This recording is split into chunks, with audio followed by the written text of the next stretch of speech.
nos comunicamos con la redacción de Filo.new, porque después de las elecciones, viste, como que quedó todo en stand-by. Sí. Incluso hasta la inflación. ¿No? O sea, la inflación sigue estando. El dólar está ahí. Sí. Está bien, digo, sigue afectando, pero es algo que dice, bueno, ya no tiene sentido hablar. Porque que el que está en una transición casi diciendo, bueno, ¿qué hacemos más o menos? Claro.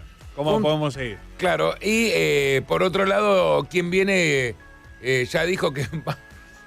Vamos a hablar con Candelaria, vamos a hablar con Candelaria por la duda que no quiero dar información mala. ¿Qué tal, Candelaria? Voto tanto tiempo, ¿cómo estás? Bien, muy bien, ¿vos? Muy bien, todo tranquilo. Es medio así, ¿no? Como que el tema se descomprimió, por lo menos. Sigue teniendo el mismo peso, la misma injerencia en nuestra economía diaria, sigue siendo un problemón, pero por lo menos se sacó ese peso de, bueno, ¿qué va a pasar? ¿Qué va a pasar? ¿Qué vamos a hacer? Es como que estamos esperando ahora, como que sabemos que estas preguntas no tienen respuesta hasta el 10 de diciembre. Sí, estamos en la transición económica y todos esperando estas expectativas de ver, bueno, qué equipo económico va a ser el que asuma a partir del 10 de diciembre y en base a eso generar las expectativas correspondientes, ¿no? Igual sí, obvio que a todos y a todas nos afecta porque vamos al supermercado, hacemos las compras y la inflación sigue estando, aunque, bueno, no tuvo el shock que tuvo en septiembre, digamos. Con respecto a algunas declaraciones que se van haciendo y ahí en donde los mercados van sacando conclusiones, teóricamente dice que va a haber como una inyección de dinero, básicamente que se va a fabricar plata sin ningún sustento, que va a ser mucha esa plata para que haya efectivo en lo que me parece que se escucha o el promedio de lo que se está escuchando lo que va a pasar. Eso puede ser también un grave problema para la inflación. Sí, en realidad ya hay un desarme en lo que era la bola del ELIX, estas letras de liquidez del Banco Central, que antes de las elecciones el stock superaba los 1.000 millones y ahora está cerca de los 700.000. O sea que ya hay cierto desarme y en ese sentido ahí hay cierta emisión.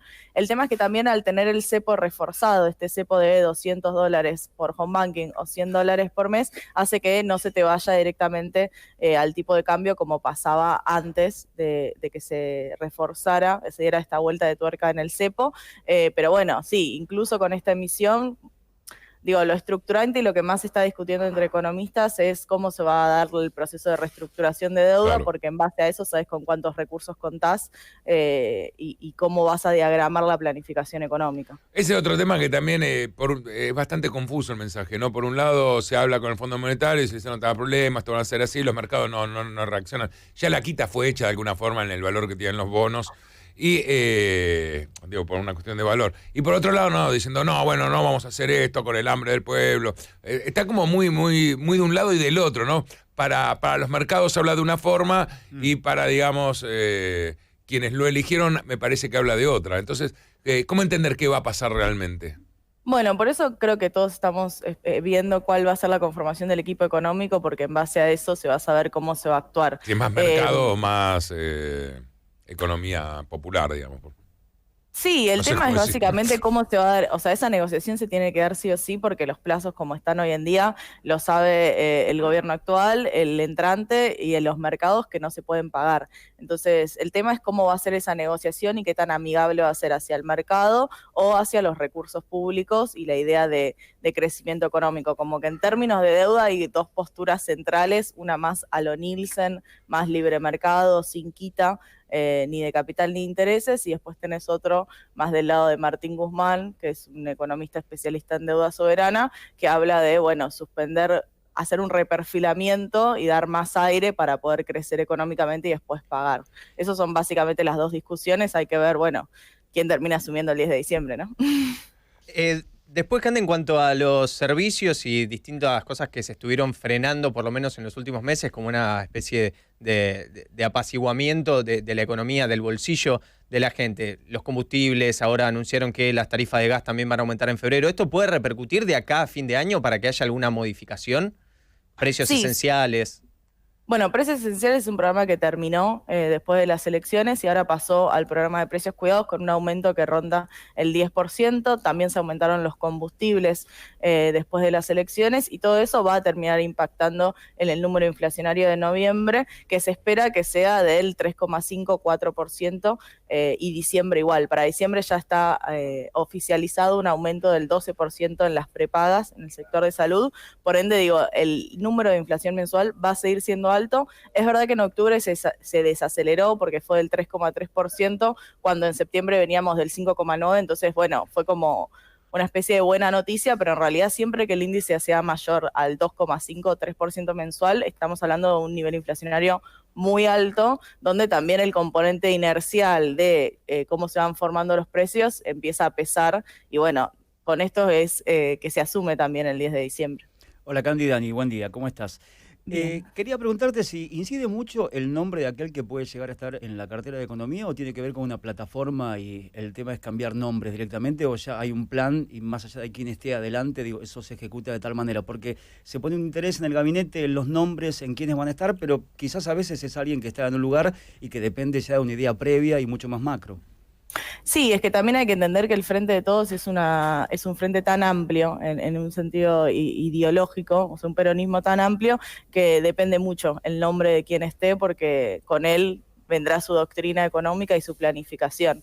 Entonces, por eso pesa tanto el nombre y la conformación de ese gabinete, porque en base a ese nombre se ve qué hizo ese economista de acá atrás y se sospecha o se esperan ciertos comportamientos en base a eso. Digo, el tema de la negociación de la deuda es central porque en el primer semestre, nada más, como para que dimensionemos un poco, hay que pagar casi 15.000 millones de dólares. Entonces, digo, no hay mucho veranito para renegociar. Qué lindo. ¿Y los tenemos? ¿Tiene el Banco Central tiene fondos por más o menos por ese valor? Bueno, el Banco Central no da los datos de cuántas reservas netas tiene, o sea, plata, dólares que pueda usar efectivamente para estos pagos. Sí o sí llega hasta marzo, pero hay que ver qué pasa después. Por eso, digo, cuando se dice estos días... Para un pago tenemos, digamos. No, es como que, tenemos sí, una deuda de cinco cuotas y la primera es la única que podemos pagar. Hay un changüí de como 3 meses para conseguir la guita. Ok. No, y además, bueno, por eso es tan estructurante lo que pase con el tema de la deuda, porque es lo primero que se tiene que resolver, digamos. Es lo primero que se tiene que decir, bueno, ¿cómo se va a pagar? Si se va a suspender los pagos, cuánto tiempo, si va a haber quita, si no va a haber quita. Toda esa negociación va a ser central para poder pensar qué tipo de planificación económica y con qué recursos contamos, pero eso sí o sí es lo central porque estamos además en un contexto internacional donde no está como para refinanciar esa deuda. Hola, Cande. Recién salió el tema... Cuando hablan de su bolsillo, como todos preguntan, cuando tenemos que hablar de macroeconomía, sí, deuda externa. todos callados me dejan a mí solo preguntando, bueno, y ahora me gustaría saber, acá No es su bolsillo, todos preguntan. No, adelante. Recién salió el tema del dólar y bueno, estuvo planchado, por decirlo de alguna manera, el dólar oficial y también el blue. Lo que se espera, o al menos se habla, es que a partir del 10 de diciembre ese blue se separe un poco del oficial. ¿Cómo ves vos que pueda afectar en la economía cotidiana y que impacte en la inflación esa brecha que se pueda llegar a armar? Bueno, por un lado el dólar oficial, digamos, está bastante parado en 62.50, 63, y eso tiene que ver con la restricción, digo, con este control de cambios de $200 mensuales, hace que se fije el tipo de cambio oficial. El dólar blue estuvo planchado al principio, pero también porque la mayoría de la gente se dolarizó en exceso antes de las elecciones, entonces después tuvo que terminar vendiendo esos dólares porque necesitaba pesos. Eso es una tendencia que... se fue revirtiendo y ahora el blue está en 68 pesos. Hay una discusión que no está resuelta porque tampoco se resolvió en 2015 cuando la brecha entre el blue y el oficial era más grande, si los precios se determinan por el dólar oficial, que sería 62.50, o si los privados forman precios con el dólar paralelo, que sería 68. Entonces hay una diferencia ahí que todavía no es tan grande. Recordemos que en 2015 la brecha llegaba casi al 40%, pero empieza a pesar. La realidad es que si vos ves la inflación que hubo en 2016, cuando se levantó el cepo y demás cuestiones, demostró que los privados tenían en cuenta el dólar oficial, por más que grandes operaciones las hacían con el dólar paralelo. Habrá que ver cuánto crece esa brecha y también qué se va a hacer con el control de cambios a partir del 10 de diciembre. Cande, tengo una sensación de que no vamos a ver un gobierno, por lo menos de entrada, muy combativo con esto. Creo que entiende claramente que no puede salir con los tapones de punto, que no es la misma situación que la anterior de decir, bueno, vamos por una quita grande o el no pago. Me parece que estaba buscando una forma de negociar. De hecho, manda Nielsen, como vos bien decías, no manda al más radicalizado en el sentido estricto de la palabra, ¿no? Pero me es difícil entender cómo va a quedar bien con Dios y con el diablo, que a mí me da esa sensación que están, por lo menos en esto que tampoco se está escuchando mucho, ¿no? Digamos, por lo que se escucha, por lo que ve con quién se junta y después se junta con otro. Es como las fotos, ¿no?, del día de la elección. Una foto con uno, al otro día es una foto con otros. Y me parece que está en eso intentando ver si puede negociar con Dios y el diablo, si es que existen tales. Y me parece que la economía de muchos eso no lo respeta, pero si vemos los bonos esta semana, se volvieron a comprar a un buen precio los bonos argentinos en el exterior. Siguen estando por debajo de los valores, pero todo hace pensar, y por lo menos cuando yo hablo con mis amigos, con la gente que fuma habano y toma whisky. Se salió doctor Arao. Sí, bueno, no, pero digo, cuando uno habla con gente más vinculada al mercado, cuando estamos en empresas, estamos viendo posiciones para más adelante, estamos hablando con una recuperación casi de bonos para marzo, abril. O sea, el mercado está viendo algo. Indudablemente está viendo algo, si bien es muy estricto el mercado. Cuando cree que va a haber quitas, le saca todo el valor y cuando tiene esperanza se lo manda para el otro lado. Pero parece que entienden también esto de que no va a ser un presidente que va a ir a un corte directo, a una quita muy grande o al no pago. No, al no pago no se va a ir, no es algo que se esté discutiendo, de hecho, porque incluso... Pero el mercado lo creyó en un momento al principio. Sí, pero tampoco fue parte de las campañas, digo, solo el Frente de Izquierda planteaba el no pago. Después el resto de las coaliciones se hablaban de, bueno, qué tipo de reestructuraciones o renegociaciones se iban a hacer. La realidad es que también Argentina cuenta con ciertas cartas a la hora de llegar a la mesa de negociación que son favorables para el país y además en un contexto latinoamericano muy convulsionado donde tampoco nadie quiere que Argentina entre en una cesación de pagos y al Fondo Monetario Internacional tampoco le conviene porque somos el 60% de su deuda. Entonces hay un montón de cuestiones que hacen que esta deuda que fue tomada en un solo gobierno y que se cobró casi el 80% en ese mismo gobierno, bueno, son ciertos condimentos que a la hora de entrar en una negociación son favorables para el país. En cuanto a cómo lo ven el mercado también siempre es cortoplacista, o sea, puede haber una mala noticia y de repente que los precios de los bonos se derrumben, pero un buen indicador de esto sigue siendo el riesgo país y el riesgo país está arriba de los 2.000 puntos, ya nos lo naturalizamos y dejamos de hablar del tema, pero eso muestra que... no hay mucha confianza y no hay una posibilidad de refinanciamiento de la deuda, hay que ver cómo se negocia para, bueno, si hay quitas de capital, es muy violento hoy en día hablar de quitas de capital, pero bueno, sí se puede hablar de quitas de interés o de un reperfilamiento, como se usa ahora, de estirar los plazos para dejar estos primeros años para enfocarnos más al crecimiento económico y no al pago de los intereses de la deuda. Hemos inventado palabras que han quedado en el mundo, desaparecido, por ejemplo, una palabra casi que se ha inventado en la Argentina. Reperfilamiento, creo que no había existido. Existía tal vez en el ministerio, cuando estudias economía con otras cosas. Sí. En ingeniería tal vez hay reperfilamiento. Claro, sí. Cacerolazo. Cacerolazo lo inventamos nosotros también. Y piquete. Piquete también lo inventamos nosotros. Nada bueno. En todas palabras para resumir un fenómeno nuestro, nada más. Igual creo que hay un optimismo, ¿no? Creo que el país, más ya está la elección jugada, ya se sabe quién va, los que perdieron ya lo han asumido, ya ha pasado bastante tiempo. Creo que estoy sintiendo lo mismo en la economía, ¿no? Creo que a pesar de que, como siempre, nos pasa lo mismo, pero ahora casi los culpables son los empresarios. Empezaron a aumentar sin justificación, están por las dudas antes del traspaso aumentando precios, empiezan a haber cambios. Creo que ahora de vuelta los que se empiezan a aportar al mar son los argentinos y no los mercados. Sí, lo que pasa también es que como se habló mucho del tema de pacto social, y un pacto social se sabe que es un congelamiento de precios y de salarios, muchos empresarios, sobre todo lo que tiene que ver con comercialización de alimentos y bebidas, lo que hicieron y lo que vienen haciendo es remarcar los precios, cosa de adelantarse a ese pacto y a la hora de decir, bueno, congelamos los precios, en realidad yo ya los remarqué 2 meses antes. Hay que ver esa negociación también, cómo se va a dar.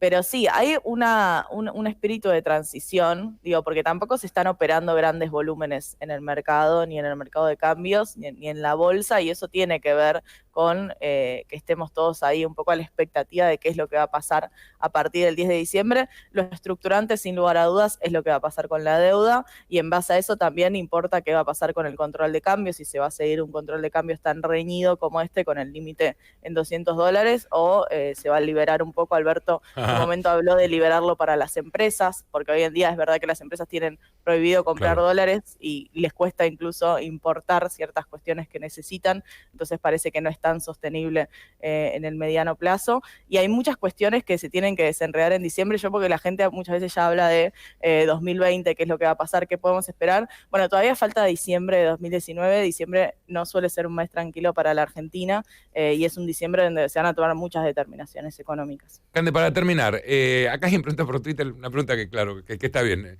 Económicamente a lo mejor es incorrecta preguntarla, pero, por ejemplo, si queremos tener una inflación del 3%, que nos quede del 3%, no que la sumatoria no dé 50%.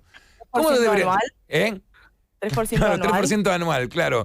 ¿Qué debería pasar? Tendría que haber pero así en la teoría económica, ¿qué tendríamos que tener? ¿Menos 20 todos los meses? ¿Una cosa así?